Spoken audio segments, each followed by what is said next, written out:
ਸੇਵੀਐ ਅਹਨਿ ਸਹਿਜ ਸੁਭਾਏ। ਦਰਸ਼ਨ ਪਰਸੈ ਗੁਰੂ ਕੈ ਜਨਮ ਮਰਨ ਦੁਖ ਜਾ।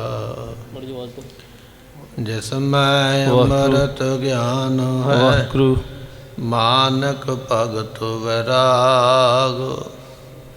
ਸ੍ਰੀ ਗੁਰੂ ਗ੍ਰੰਥ ਸਾਹਿਬ ਉਦਦ ਵਾਹਿਗੁਰੂ ਬੰਧੋਂ ਕਰ ਅਨੁਰਾਗ। ਏਕ ਓੰਕਾਰ ਸਤਿਗੁਰੂ ਤੇ ਪ੍ਰਸਾਦ ਸਚ ਹੋਏ।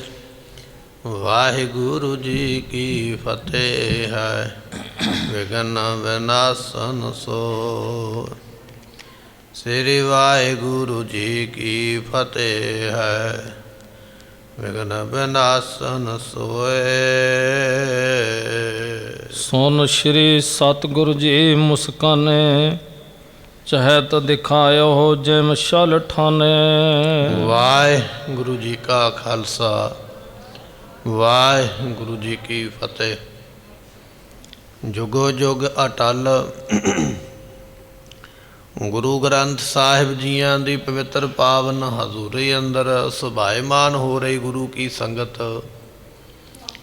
ਆਪਾਂ ਸਾਹਿਬ ਗੁਰੂ ਤੇਗ ਬਹਾਦਰ ਮਹਾਰਾਜ ਜੀਆਂ ਦਾ ਇਤਿਹਾਸ ਸਰਵਨ ਕਰਨ ਵਾਸਤੇ ਇਕੱਤਰਤ ਹੋਏ ਹਾਂ। ਸਤਿਗੁਰੂ ਪਾਤਸ਼ਾਹ ਮਹਾਰਾਜ ਸਾਹਿਬ ਜੀ ਪਟਨਾ ਸਾਹਿਬ ਦੀ ਧਰਤੀ 'ਤੇ ਬਾਲਾ ਪ੍ਰੀਤਮ ਗੋਬਿੰਦ ਰਾਏ ਜੀ ਕਈ ਤਰ੍ਹਾਂ ਦੀਆਂ ਖੇਡਾਂ ਕਈ ਤਰ੍ਹਾਂ ਦੇ ਕੌਤਕ ਕਰ ਰਹੇ ਨੇ। ਇੱਕ ਦਿਨ ਸਤਿਗੁਰੂ ਜੀ ਆਪਣੀ ਦਾਦੀ ਮਾਤਾ ਨੂੰ ਕਹਿਣ ਲੱਗੇ ਕਿ ਆਪਾਂ ਪਟਨੇ ਤੋਂ ਚੱਲ ਕੇ ਪੰਜਾਬ ਚੱਲੀਏ, ਉੱਥੋਂ ਦੀ ਸੰਗਤ ਪ੍ਰੇਮ ਕਰਨ ਵਾਲੀ ਹੈ। ਮਾਤਾ ਜੀ ਕਹਿਣ ਲੱਗੇ ਇੱਥੋਂ ਦੀ ਸੰਗਤ ਵੀ ਇੱਥੋਂ ਦੇ ਲੋਕ ਵੀ ਪ੍ਰੇਮ ਕਰਦੇ, ਫਿਰ ਵੀ ਜੇ ਤੁਸੀਂ ਇਹਨਾਂ ਦੀ ਪਰਖ ਕਰਨੀ ਚਾਹੁੰਦੇ ਹੋ ਤਾਂ ਪਰਖ ਕਰ ਸਕਦੇ ਹੋ। ਪਰਖ ਕਰੋ, ਜੇ ਪਰਖ ਵਿੱਚ ਪੂਰੇ ਨਾ ਉਤਰੇ ਫਿਰ ਆਪਾਂ ਚੱਲ ਪਵਾਂਗੇ। ਆਪਣੀ ਦਾਦੀ ਮਾਤਾ ਦਾ ਬਚਨ ਸੁਣ ਕੇ ਗੋਬਿੰਦ ਰਾਏ ਜੀ ਉਸ ਵੇਲੇ ਹੱਸ ਪਏ। ਕਹਿਣ ਲੱਗੇ ਮਾਤਾ ਜੀ ਜੇ ਤੁਹਾਡੀ ਇਹੋ ਹੀ ਵਿਚਾਰ ਹੈ ਨਾ ਪਰਖ ਕਰਨ ਦੀ, ਤੇ ਚਲੋ ਤੁਹਾਨੂੰ ਅਸੀਂ ਪਰਖ ਕਰਕੇ ਵਿਖਾ ਹੀ ਦਿੰਦੇ ਹਾਂ।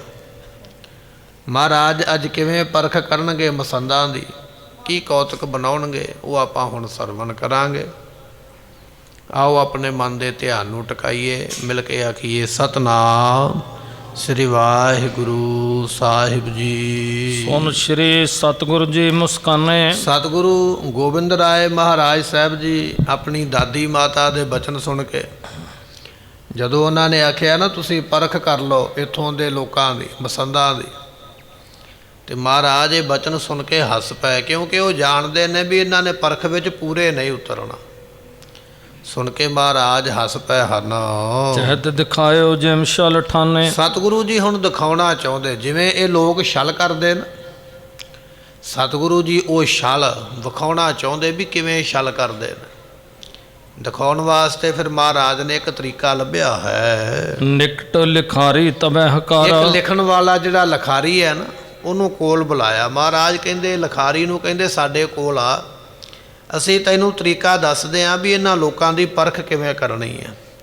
ਇੱਕ ਲਿਖਾਰੀ ਨੂੰ ਕੋਲ ਬੁਲਾਇਆ ਹੈ। ਸੁਨਤ ਸਭਨ ਕੇ ਗੁਰੂ ਉਚਾਰਾ। ਉਸ ਵੇਲੇ ਸਾਰਿਆਂ ਨੂੰ ਸੁਣਾ ਕੇ ਗੋਬਿੰਦ ਰਾਏ ਸਾਹਿਬ ਜੀ ਭਾਵੇਂ ਗੁਰੂ ਪਦਵੀ 'ਤੇ ਬਿਰਾਜਮਾਨ ਨਹੀਂ, ਪਰ ਇਸ ਵੇਲੇ ਗੁਰੂ ਨੇ, ਇਸ ਕਰਕੇ ਗੁਰੂ ਸ਼ਬਦ ਦੇ ਨਾਲ ਆਪਾਂ ਸੰਬੋਧਨ ਕਰ ਰਹੇ ਹਾਂ।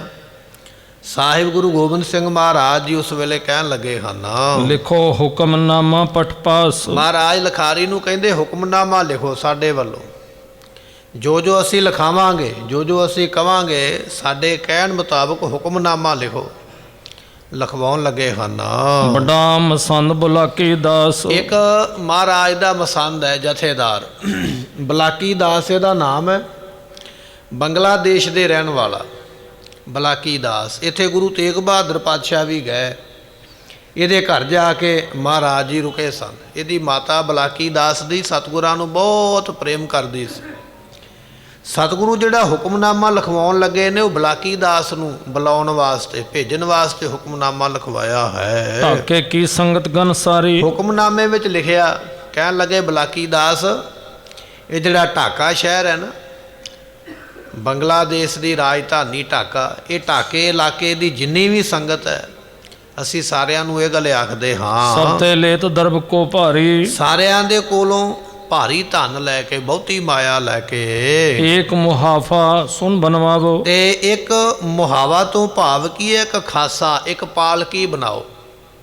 ਹੁਕਮਨਾਮੇ ਵਿੱਚ ਲਿਖਿਆ, ਬਲਾਕੀ ਦਾ ਸੰਗਤ ਕੋਲੋਂ ਮਾਇਆ ਇਕੱਠੀ ਕਰਕੇ ਢਾਕੇ ਦੀ ਸੰਗਤ ਕੋਲੋਂ ਇੱਕ ਬੜਾ ਸੋਹਣਾ ਪਾਲਕੀ ਤਿਆਰ ਕਰੋ, ਖਾਸਾ ਤਿਆਰ ਕਰੋ, ਜਿਹਦੇ ਵਿੱਚ ਬੈਠ ਕੇ ਜਾ ਸਕੀਦਾ, ਸੋਹਣਾ ਬਣਾਉਣਾ ਕਰੋ। ਚਿਤਰਤ ਰਚ ਗਜ ਦੰਤ ਲਗਾਵੋ, ਉਹਦੇ ਖਾਸੇ ਦੇ ਉੱਪਰ ਜਾਂ ਪਾਲਕੀ ਦੇ ਉੱਪਰ ਬੜੀ ਸੋਹਣੀ ਚਿੱਤਰਕਾਰੀ ਕਰਨੀ ਹੈ, ਤੇ ਹਾਥੀ ਦੰਦ ਦੀ ਵਰਤੋਂ ਕਰਨੀ ਹੈ। ਹਾਥੀ ਦੰਦ ਬੜਾ ਮਹਿੰਗੇ ਮੁੱਲ ਵਾਲਾ, ਹਾਥੀ ਦੰਦ ਦੀ ਵਰਤੋਂ ਕਰਕੇ ਉਸ ਪਾਲਕੀ ਦੇ ਉੱਪਰ ਸੋਹਣੀ ਚਿੱਤਰਕਾਰੀ ਕਰਵਾ ਕੇ ਉਸ ਨੂੰ ਬੜਾ ਸੋਹਣਾ ਬਣਾਉਣਾ ਕਰੋ। ਹੇਮ ਸਾਤ ਸੈ ਤੋਲਾ ਤੋਲ, ਤੇ ਉਹਦੇ ਉੱਪਰ ਸੋਨਾ ਲਾਉਣਾ। ਕਿੰਨਾ ਸੋਨਾ ਲਾਉਣਾ? 1 ਤੋਲਾ ਨਹੀਂ, 2 ਤੋਲਾ ਨਹੀਂ, 700 ਤੋਲਾ। 700 ਤੋਲਾ ਸੋਨੇ ਦਾ ਤੋਲ ਕੇ ਤਕੜੀ ਦੇ ਵਿੱਚ ਸੁਨਿਆਰੇ ਦੇ ਕੋਲੋਂ ਤੁਲਾ ਕੇ, ਇਨਾ 700 ਤੋਲ ਦਾ ਜਿੰਨਾ ਸੋਨਾ ਨਾ ਉਹ ਲਾ ਕੇ ਲਗੈ ਸਕਲ ਜੋ ਹੋਏ ਵੱਡ ਮੋਲ, ਤੇ ਇਨਾ ਧਨ ਇਕੱਠਾ ਕਰੋ ਸੰਗਤ ਨੂੰ ਕਹਿ ਕੇ, ਢਾਕੇ ਦੀ ਸੰਗਤ ਕੋਲੋਂ ਇੰਨੀ ਮਾਇਆ ਇਕੱਠੀ ਕਰੋ, ਪਾਲਕੀ ਬਣੇ, ਉਹਦੇ ਉੱਪਰ ਜਿਹੜੀ ਕਢਾਈ ਕੀਤੀ ਜਾਵੇ ਹਾਥੀ ਦੰਦ ਦੀ, ਉਹਦੇ ਉੱਪਰ ਕਢਾਈ ਬਣ ਜਾਵੇ, 700 ਤੋਲਾ ਸੋਨੇ ਦਾ ਉਸ ਪਾਲਕੀ ਤੇ ਲਾਉਣਾ। ਇਹੋ ਜੀ ਸੁੰਦਰ ਸੋਹਣੀ ਪਾਲਕੀ ਸਾਡੇ ਵਾਸਤੇ ਬਣਵਾਓ। ਸੁਨ ਸਤਿਗੁਰ ਤੇ ਲਿਖਿਓ ਲਿਖਾਰੀ, ਜਿਹੜਾ ਲਿਖਾਰੀ ਲਿਖਣ ਵਾਲਾ ਹੈ, 10ਵੇਂ ਪਾਤਸ਼ਾਹ ਮਹਾਰਾਜ ਜੀ ਜਿਵੇਂ ਜਿਵੇਂ ਬੋਲਦੇ ਪਏ, ਲਿਖਾਰੀ ਕਾਗਜ਼ ਦੇ ਉੱਪਰ ਉਸੇ ਤਰ੍ਹਾਂ ਲਿਖਦਾ ਪਿਆ। 10ਵੇਂ ਪਾਤਸ਼ਾਹ ਵੱਲੋਂ ਫਰਮਾਨ ਹੈ, ਇਹ ਢਾਕੇ ਦੀ ਸੰਗਤ ਮਾਇਆ ਇਕੱਠੀ ਕਰਕੇ ਸੋਹਣੀ ਪਾਲਕੀ ਤਿਆਰ ਕਰਵਾ ਕੇ ਉਹਦੇ ਤੇ 700 ਤੋਲਾ ਸੋਨਾ ਲਾ ਕੇ ਤਿਆਰ ਕਰਾਉਣਾ ਕਰੋ। ਕਰ 71 ਸਿੱਖ ਲੈ ਕਰ ਧਾਰੀ, ਤੇ ਇਹ ਸਾਡਾ ਸਿੱਖ ਜਿਹੜਾ ਇਹ ਚਿੱਠੀ ਉਸ ਵੇਲੇ ਤਿਆਰ ਕਰਵਾਈ, ਮਹਾਰਾਜ ਨੇ ਉਹ ਚਿੱਠੀ ਇੱਕ ਸਿੱਖ ਦੇ ਹੱਥ ਦਿੱਤੀ, ਕਹਿਣ ਲੱਗੇ ਲੈ ਭਾਈ ਆ ਸਾਡਾ ਸੰਦੇਸ਼ ਹੈ, ਸਾਡਾ ਹੁਕਮਨਾਮਾ ਹੈ, ਜਾ ਢਾਕੇ ਦੀ ਸੰਗਤ ਕੋਲ ਲੈ ਜਾ, ਉੱਥੇ ਬਲਾਕੀ ਦਾਸ ਸਾਡਾ ਮਸੰਦ ਜਥੇਦਾਰ ਹੈ, ਉਹਦੇ ਕੋਲ ਲੈ ਜਾਣਾ ਕਰ। ਬੰਧਨ ਕਰ ਢਾਕੇ ਕੋ ਗਏ, ਉਹ ਜਿਹੜਾ ਸਿੱਖ ਸੀ ਮਹਾਰਾਜ ਨੂੰ ਮੱਥਾ ਟੇਕ ਕੇ ਚਿੱਠੀ ਉਹਨੇ ਫੜ ਲਈ, ਸਤਿਗੁਰਾਂ ਦਾ ਹੁਕਮ ਹੈ।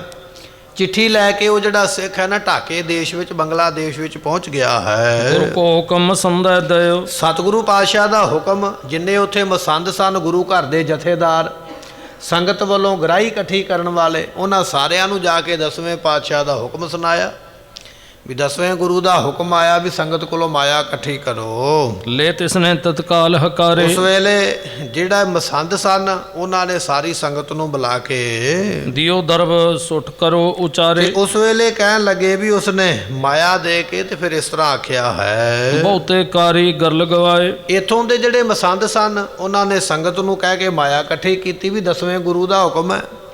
ਮਾਇਆ ਇਕੱਠੀ ਹੋ ਗਈ, ਮਸੰਦਾਂ ਨੇ ਆਪੋ ਆਪਣੇ ਇਲਾਕੇ ਵਿੱਚੋਂ ਸੰਗਤ ਕੋਲੋਂ ਮਾਇਆ ਇਕੱਠੀ ਕਰਕੇ ਇੱਕ ਥਾਂ ਤੇ ਇਕੱਤਰਿਤ ਕੀਤੀ। ਬੜੇ ਬੜੇ ਸੋਹਣੇ ਕਾਰੀਗਰ ਜਿਹੜੇ ਸਨ ਉਹ ਪਾਲਕੀ ਬਣਾਉਣ ਵਾਸਤੇ ਲਾ ਦਿੱਤੇ, ਸੋਹਣੀ ਪਾਲਕੀ ਬਣਾਉਣ ਵਾਸਤੇ ਕਾਰੀਗਰ ਲੱਗੇ ਹਨ। ਕੰਚਨ ਕਾਂਟਾ ਕੜੀ ਕਢਾਏ, ਕਹਿਣ ਲੱਗੇ ਵੀ ਕੁੰਡੀਆਂ ਅਤੇ ਘੜੀਆਂ ਜਿਹੜੀਆਂ ਸਨ ਨਾ ਸੋਨੇ ਦੀਆਂ ਲਾਈਆਂ, ਉਹ ਜਿਹੜੀ ਪਾਲਕੀ ਸੀ ਨਾ ਬੈਠਣ ਵਾਲੀ, ਉਹਦੇ ਜਿਹੜੇ ਦਰਵਾਜ਼ੇ ਵਗੈਰਾ ਸਨ ਉਹਨਾਂ ਨੂੰ ਖੋਲ੍ਹਣ ਵਾਸਤੇ ਜਿਹੜੀਆਂ ਕੁੰਡੀਆਂ ਲਾਈਆਂ ਗਈਆਂ ਡੋਰਾਂ ਦੇ ਉੱਪਰ, ਕਹਿਣ ਲੱਗੇ ਵੀ ਉਹ ਸੋਨੇ ਦੀਆਂ ਲਾਈਆਂ, 700 ਤੋਲਾ ਸੋਨਾ ਲਾਉਣਾ, ਉਹਦੀਆਂ ਕੁੰਡੀਆਂ, ਉਹਦੇ ਹੱਥ ਫੜਨ ਵਾਲੇ ਕੁੰਡੇ ਜਿਹੜੇ ਸਨ ਉਹ ਸਾਰੇ ਸੋਨੇ ਦੇ ਲਾਏ ਗਏ। ਕਹਿੰਦੇ ਵੀ ਇਸ ਤਰ੍ਹਾਂ ਦੀਆਂ ਕੜੀਆਂ ਕਢਾਈਆਂ ਗਈਆਂ, ਬੜੀਆਂ ਸੋਹਣੀਆਂ ਬਣਾਈਆਂ ਹਨ।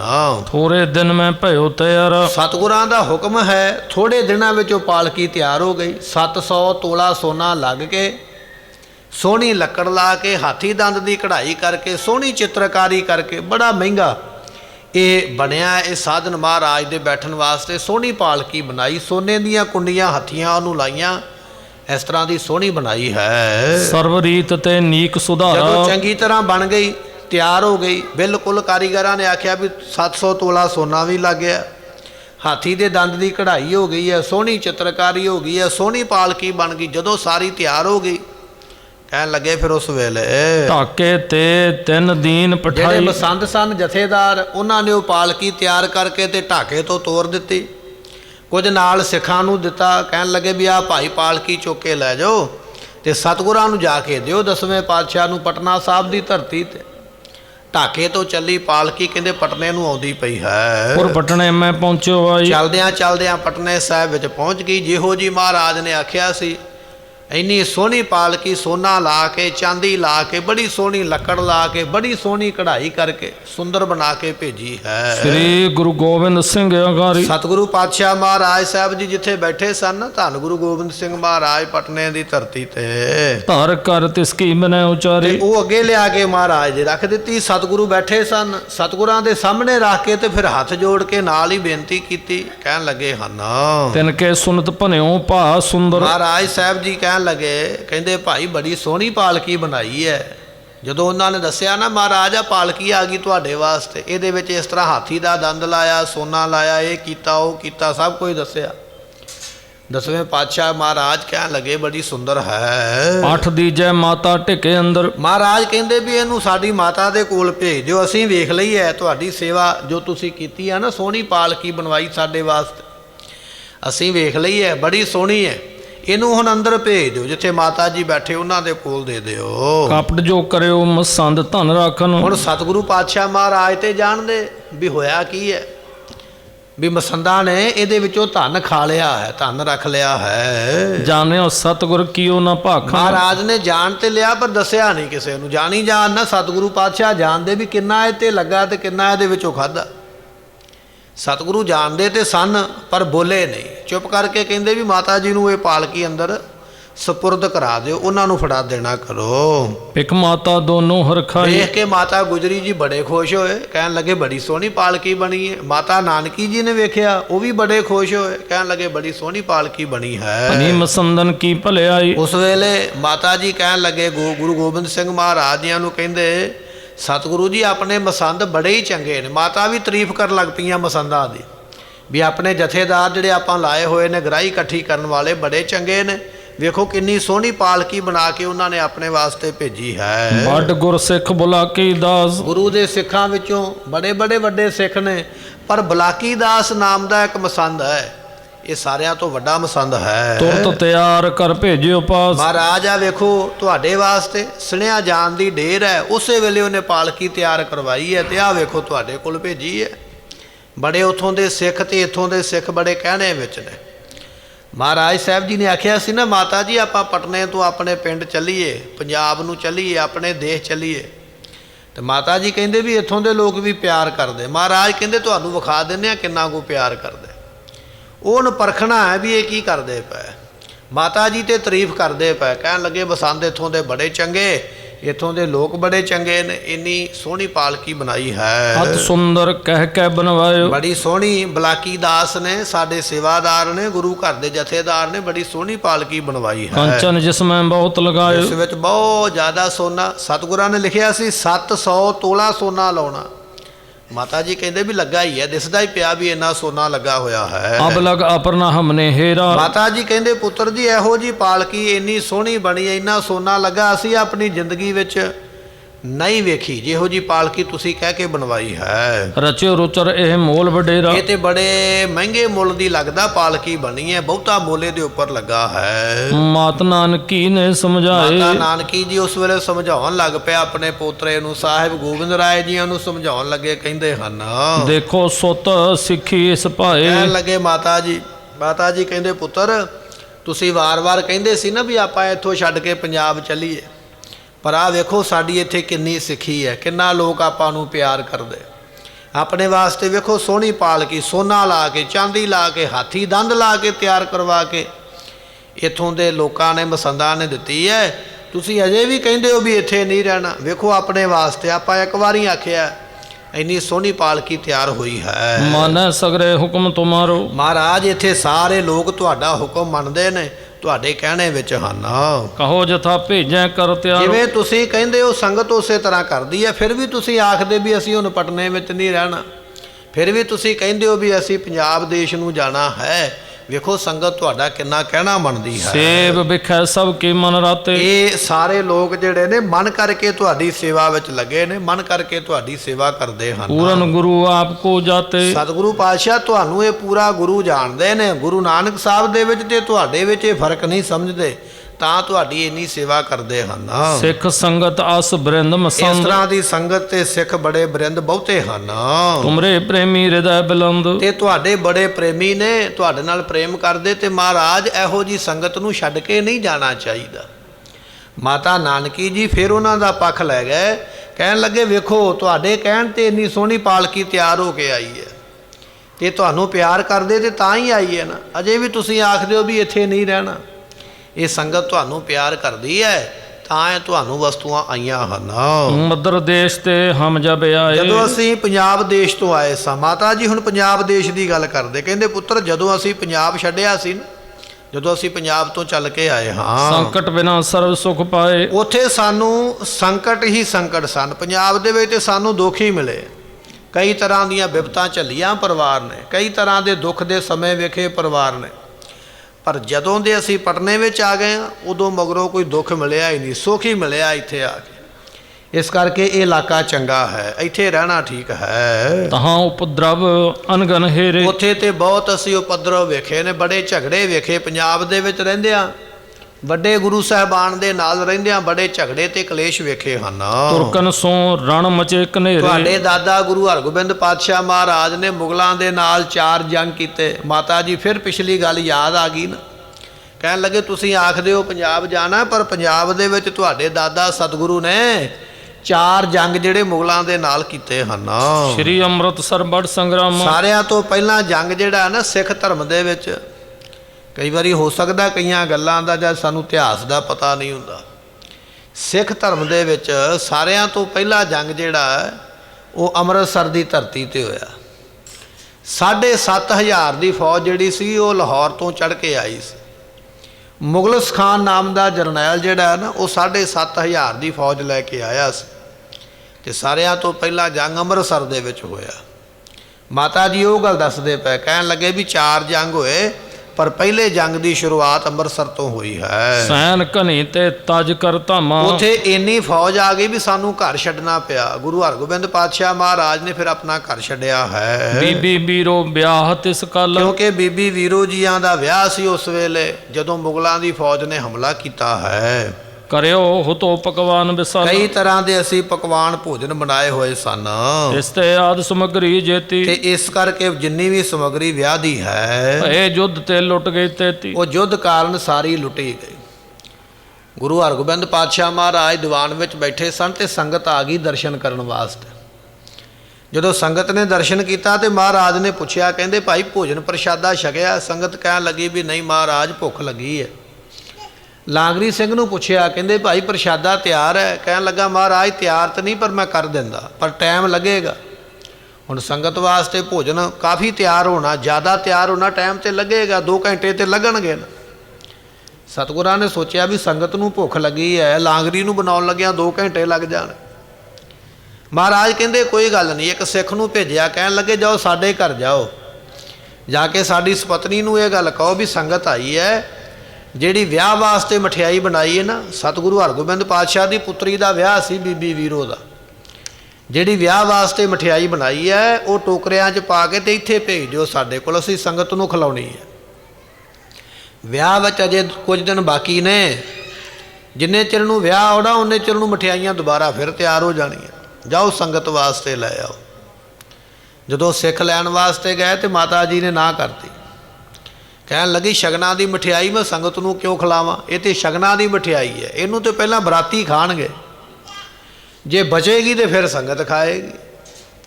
ਕੱਲ ਨੂੰ ਹੋ ਸਕਦਾ ਹਲਵਾਈ ਨਾ ਮਿਲਣ, ਮਠਿਆਈ ਤਿਆਰ ਕਰਨ ਵਾਲੇ ਨਾ ਮਿਲਣ, ਮੀਂਹ ਆ ਜਾਵੇ, ਮੌਸਮ ਬਦਲ ਜਾਵੇ, ਮਠਿਆਈ ਤਿਆਰ ਨਾ ਹੋਈ ਤੇ ਜਦੋਂ ਮੇਰੇ ਘਰ ਵਿੱਚ ਬਰਾਤ ਆਵੇਗੀ ਤੇ ਮੈਂ ਬਰਾਤ ਨੂੰ ਕੀ ਖਵਾਵਾਂਗੀ।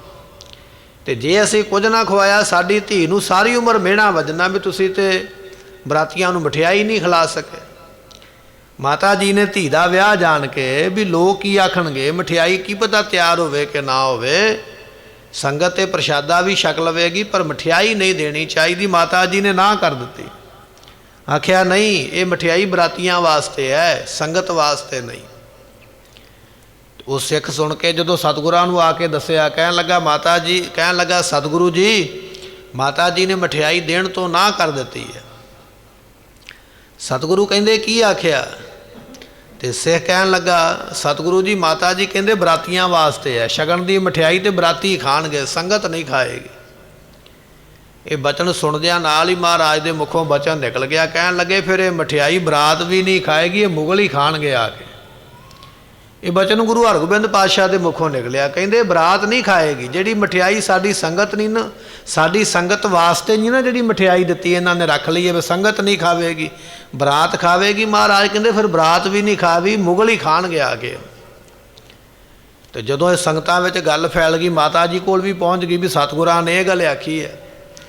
ਫਿਰ ਮਾਤਾ ਜੀ ਨੇ ਬੜਾ ਪਛਤਾਪ ਕੀਤਾ ਵੀ ਜੇ ਮੈਨੂੰ ਪਤਾ ਹੁੰਦਾ ਵੀ ਇਹਨਾਂ ਨੇ ਇਹ ਬਚਨ ਕਹਿ ਦੇਣਾ, ਮਠਿਆਈ ਦੇ ਦਿੰਦੇ। ਸਤਿਗੁਰਾਂ ਦੇ ਚਰਨ ਫੜ ਕੇ ਫਿਰ ਮਾਫੀ ਮੰਗੀ। ਮਹਾਰਾਜ ਬਚਨ ਵਾਪਸ ਲੈ ਲਓ। ਸਤਿਗੁਰੂ ਪਾਤਸ਼ਾਹ ਕਹਿੰਦੇ ਜਿਹੜਾ ਨਿਕਲ ਗਿਆ ਮੂੰਹ ਦੇ ਵਿੱਚੋਂ ਇਹ ਤੇ ਵਾਪਸ ਨਹੀਂ ਜਾਣਾ, ਇਹ ਤੇ ਹੁਣ ਹੋ ਕੇ ਰਹੇਗਾ। ਪਰ ਫਿਰ ਵੀ ਜੇ ਤੁਸੀਂ ਮਾਫੀ ਮੰਗਦੇ ਹੋ, ਪਛਤਾਪ ਕਰਦੇ ਹੋ, ਅਸੀਂ ਇਹ ਬਚਨ ਤੁਹਾਨੂੰ ਦਿੰਦੇ ਹਾਂ ਵੀ ਤੁਹਾਡੇ ਪਰਿਵਾਰ ਦਾ ਨੁਕਸਾਨ ਨਹੀਂ ਹੋਵੇਗਾ ਔਰ ਤੁਹਾਡੀ ਧੀ ਦਾ ਵਿਆਹ ਵੀ ਹੋ ਜਾਏਗਾ, ਉਹਦੇ 'ਚ ਵਿਘਨ ਨਹੀਂ ਪਏਗਾ। ਇਹ ਬਚਨ ਫਿਰ ਗੁਰੂ ਹਰਗੋਬਿੰਦ ਪਾਤਸ਼ਾਹ ਨੇ ਆਖੇ। ਇੱਧਰੋਂ ਵਿਆਹ ਰੱਖਿਆ ਹੋਇਆ, ਉਧਰੋਂ ਫਿਰ ਮੁਗਲਾਂ ਦੀ ਫੌਜ ਨੇ ਹਮਲਾ ਕਰ ਦਿੱਤਾ ਸਤਿਗੁਰਾਂ ਦੇ ਉੱਪਰ ਆ ਕੇ। ਤੇ ਫਿਰ ਰਾਤੋਂ ਰਾਤ ਮਹਾਰਾਜ ਨੂੰ ਘਰ ਛੱਡਣਾ ਪਿਆ। ਉਹ ਮਠਿਆਈ ਕੋਈ ਤੇ ਮਿੱਟੀ ਘੱਟੇ ਵਿੱਚ ਰੁਲ ਗਈ, ਕੁਝ ਮੁਗਲਾਂ ਨੇ ਆ ਕੇ ਖਾ ਲਈ, ਉਹ ਬਰਾਤੀਆਂ ਨੂੰ ਵੀ ਖਾਣ ਦੇ ਨਸੀਬ ਨਾ ਫਿਰ ਹੋਈ। ਤੇ ਅੰਮ੍ਰਿਤਸਰ ਤੋਂ ਚੱਲ ਕੇ ਝਬਾਲ ਨਗਰ ਹੈ, ਅੰਮ੍ਰਿਤਸਰ ਦੇ ਨੇੜੇ ਝਬਾਲ ਜਾ ਕੇ ਫਿਰ ਆਪਣੀ ਲੜਕੀ ਦੇ ਆਪਣੀ ਧੀ ਦੇ ਫੇਰੇ ਦਿੱਤੇ ਸਨ ਮਹਾਰਾਜ ਨੇ, ਉੱਥੇ ਵਿਆਹ ਕੀਤਾ। ਇੱਥੋਂ ਫਿਰ ਮਹਾਰਾਜ ਜੀ ਅੱਗੇ ਹੋਰ ਪਾਸੇ ਨੂੰ ਚਲੇ ਗਏ। ਇਸ ਤਰ੍ਹਾਂ ਉਹ ਇਤਿਹਾਸ ਹੋਇਆ ਸੀ। ਇੱਥੇ ਹੁਣ ਮਾਤਾ ਨਾਨਕੀ ਜੀ ਉਹ ਗੱਲ ਦੱਸਦੇ ਪਏ ਆਪਣੇ ਪੋਤਰੇ ਨੂੰ। ਕਹਿਣ ਲੱਗੇ ਪੁੱਤਰ ਜੀ ਤੁਸੀਂ ਵਾਰ-ਵਾਰ ਕਹਿੰਦੇ ਹੋ ਪੰਜਾਬ ਜਾਣਾ, ਪਰ ਪੰਜਾਬ ਦੇ ਵਿੱਚ ਅਸੀਂ ਜੰਗ ਹੁੰਦੇ ਵੇਖੇ ਨੇ। ਜਦੋਂ ਜੰਗ ਹੋਇਆ ਸਾਨੂੰ ਅੰਮ੍ਰਿਤਸਰ ਛੱਡਣਾ ਪਿਆ। ਉਹ ਛੱਡਣਾ ਕਿਉਂ ਪਿਆ ਉਹ ਤੁਹਾਨੂੰ ਇਤਿਹਾਸ ਜ਼ੁਬਾਨੀ ਦੱਸ ਦਿੱਤਾ ਵੀ ਇਹ ਗੱਲ ਉਸ ਵੇਲੇ ਹੋਈ ਸੀ। ਪਰ ਮਾਤਾ ਜੀ ਆਪਣੇ ਪੋਤਰੇ ਨੂੰ ਸਮਝਾਉਂਦੇ ਹਨ, ਹਮ ਤੁਰਕਨ ਤੇ ਭੈ ਵੱਡ ਧਾਰੇ। ਇਸ ਕਰਕੇ ਮੁਗਲਾਂ ਦੀ ਫੌਜ ਨੇ ਰਾਤੋਂ ਰਾਤ ਹਮਲਾ ਕੀਤਾ। ਅਚਾਨਕ ਹਮਲਾ ਹੋਣ ਕਰਕੇ ਸਾਨੂੰ ਅੰਮ੍ਰਿਤਸਰ ਛੱਡ ਕੇ ਜਾਣਾ ਪੈ ਗਿਆ। ਨੀਠ ਨੀਠ ਨਿਕਸੇ ਨਿਜ ਦੁਆਰੇ। ਹੌਲੀ ਹੌਲੀ ਮਹਾਰਾਜ ਦਾ ਸਾਰਾ ਪਰਿਵਾਰ ਘਰ ਵਿੱਚੋਂ ਬਾਹਰ ਨਿਕਲਿਆ। ਘਰ ਦਾ ਪਰਿਵਾਰ ਬਾਹਰ ਨਿਕਲਿਆ। ਫਿਰ ਬੀਬੀ ਵੀਰੋ ਨੂੰ ਕੱਢਿਆ ਗਿਆ। ਜਦੋਂ ਰਾਤ ਨੂੰ ਪਰਿਵਾਰ ਨਿਕਲਿਆ ਨਾ, ਸਾਰੇ ਆਪੋ ਆਪਣਾ ਸਮਾਨ ਚੁੱਕ ਕੇ ਤੁਰ ਪਏ। ਜਿਹੜੀ ਲੜਕੀ ਦਾ ਵਿਆਹ ਸੀ ਉਹਨੂੰ ਵੇਖਿਆ ਹੀ ਨਾ ਕਿਸੇ ਨੇ ਵੀ ਉਹ ਕਿੱਥੇ ਹੈ। ਬੀਬੀ ਵੀਰੋ ਅੰਦਰ ਹੀ ਰਹਿ ਗਈ ਕਮਰੇ ਦੇ ਵਿੱਚ। ਉਦੋਂ ਲੋਕ ਲੜਕੀਆਂ ਨੂੰ ਜਦੋਂ ਸ਼ਾਇਆ ਬੰਨਿਆ ਜਾਂਦਾ ਸੀ ਅੰਦਰ ਹੀ ਰੱਖਦੇ ਵੀ ਬਾਹਰ ਨਹੀਂ ਨਿਕਲਣਾ। ਕਈ ਤਰ੍ਹਾਂ ਦੇ ਉਦੋਂ ਰੀਤੀ ਰਿਵਾਜ ਸਨ। ਜਦੋਂ ਸਾਰਾ ਪਰਿਵਾਰ ਬਾਹਰ ਚਲੇ ਗਿਆ ਤੇ ਮਹਾਰਾਜ ਨੇ ਪੁੱਛਿਆ, ਕਹਿਣ ਲੱਗੇ ਸਾਡੀ ਸਪੁੱਤਰੀ ਕਿੱਥੇ ਹੈ, ਵੀਰੋ ਕਿੱਥੇ ਹੈ ਜਿਹਦਾ ਵਿਆਹ ਹੈ। ਫਿਰ ਪਤਾ ਲੱਗਾ ਪਰਿਵਾਰ ਤੋਂ ਵੀ ਉਹ ਤੇ ਉਸੇ ਕਮਰੇ 'ਚ ਹੀ ਬੈਠੀ ਹੈ। ਮਹਾਰਾਜ ਨੇ ਫਿਰ ਸਿੱਖਾਂ ਨੂੰ ਭੇਜਿਆ, ਕਹਿਣ ਲੱਗੇ ਜਾਓ ਦੌੜ ਕੇ ਜਾਓ। ਤੇ ਫਿਰ ਸਿੱਖਾਂ ਨੇ ਆ ਕੇ ਦਰਵਾਜ਼ਾ ਤੋੜ ਕੇ ਉਸ ਕਮਰੇ ਦੇ ਵਿੱਚੋਂ ਬੀਬੀ ਵੀਰੋ ਜੀ ਨੂੰ ਕੱਢ ਕੇ ਲੈ ਕੇ ਗਏ। ਸੋ ਇੱਥੇ ਬਚਨ ਆ ਗਿਆ। ਕਹਿਣ ਲੱਗੇ ਵੀ ਇਸ ਤਰ੍ਹਾਂ ਹੌਲੀ ਹੌਲੀ ਅਸੀਂ ਆਪੋ ਆਪਣੇ ਘਰਾਂ ਵਿੱਚੋਂ ਹਨੇਰੇ ਦੇ ਵਿੱਚ ਲੁੱਕ ਛੁਪ ਕੇ ਬਾਹਰ ਨਿਕਲੇ ਹਾਂ। ਇਸ ਤੇ ਆਦ ਬਿਗਨ ਸਮੁਦਾਇ। ਪੁੱਤਰ ਜੀ ਇਹ ਤੇ ਇੱਕੋ ਗੱਲ ਹੀ ਸੁਣਾਈ ਹੈ ਵੀ ਅੰਮ੍ਰਿਤਸਰ ਛੱਡਿਆ, ਪਰ ਤੁਹਾਡੇ ਦਾਦੇ ਨੇ ਸਾਨੂੰ ਇੱਕ ਥਾਂ ਤੇ ਬਹਿਣ ਕਿਤੇ ਵੀ ਨਹੀਂ ਦਿੱਤਾ। ਕਈ ਤਰ੍ਹਾਂ ਦੇ ਇਹੋ ਜਿਹੇ ਸੰਕਟ ਵਾਰ-ਵਾਰ ਪੈਂਦੇ ਰਹੇ ਹਨ। ਇਹ ਦੇਸ਼ ਤਿਸ ਕਿਤਕ ਗਿਨਾਏ। ਤੇ ਕਿੰਨੇ ਕੁ ਮੈਂ ਦੱਸਾਂ ਗਿਣ ਕੇ। ਕਦੇ ਕੋਈ ਜੰਗ, ਕਦੇ ਕੋਈ ਵਿਪਤਾ, ਕਦੇ ਘੋੜੇ ਸੰਮਣ ਬੁਰਜ ਦੇ ਵਿੱਚੋਂ ਕੱਢਣ ਵਾਸਤੇ ਬਿਧੀ ਚੰਦ ਨੂੰ ਭੇਜਿਆ। ਲਾਹੌਰ ਦਾ ਕਿਲ੍ਹਾ ਟਪਾ ਕੇ ਘੋੜੇ ਕੱਢੇ। ਕਦੇ ਕਰਤਾਰਪੁਰ ਦਾ ਜੰਗ, ਕਦੇ ਮਹਾਰਾਜ ਦਾ ਜੰਗ। ਕਿੰਨੇ ਕੁ ਵਿਘਨ ਪਏ, ਕਿੰਨੇ ਕੁ ਸੰਕਟ ਆਏ, ਉਹ ਤੁਹਾਨੂੰ ਦੱਸੇ ਨਹੀਂ ਜਾ ਸਕਦੇ ਹਨ। ਤੁਮਰੋ ਜਨਮ ਦੋਸ਼ ਇਸ ਭਇਓ। ਸੋ ਤੁਹਾਡਾ ਜਿਹੜਾ ਜਨਮ ਹੋਇਆ ਹੈ, ਤੁਹਾਡਾ ਜਨਮ ਇਸ ਦੇਸ਼ ਵਿੱਚ ਹੋਇਆ, ਪਟਨੇ ਦੇ ਵਿੱਚ ਆ ਕੇ। ਤੁਹਾਨੂੰ ਕੀ ਪਤਾ ਵੀ ਸਾਡੇ ਨਾਲ ਪੰਜਾਬ ਵਿੱਚ ਕੀ ਹੁੰਦਾ ਰਿਹਾ, ਅਸੀਂ ਕਿਹੜੇ ਕਿਹੜੇ ਦੁੱਖ ਵੇਖੇ ਹਨ। ਇਹ ਸੁਤ ਹਮ ਤਬ ਕੋ ਸੁਖ ਲੈ। ਇਸ ਕਰਕੇ ਹੇ ਪੁੱਤਰ ਜੀ ਜਦੋਂ ਦੇ ਅਸੀਂ ਇੱਥੇ ਆਏ ਆ ਪਟਨੇ ਦੇ ਵਿੱਚ, ਸਾਨੂੰ ਉਦੋਂ ਦਾ ਸੁੱਖ ਹੀ ਮਿਲਿਆ। ਤੁਸੀਂ ਵਾਰ-ਵਾਰ ਕਹਿੰਦੇ ਹੋ ਪਟਨਾ ਛੱਡ ਕੇ ਪੰਜਾਬ ਜਾਣਾ, ਪਰ ਪੰਜਾਬ ਸਾਡੇ ਨਾਲ ਕੀ ਹੁੰਦਾ ਰਿਹਾ।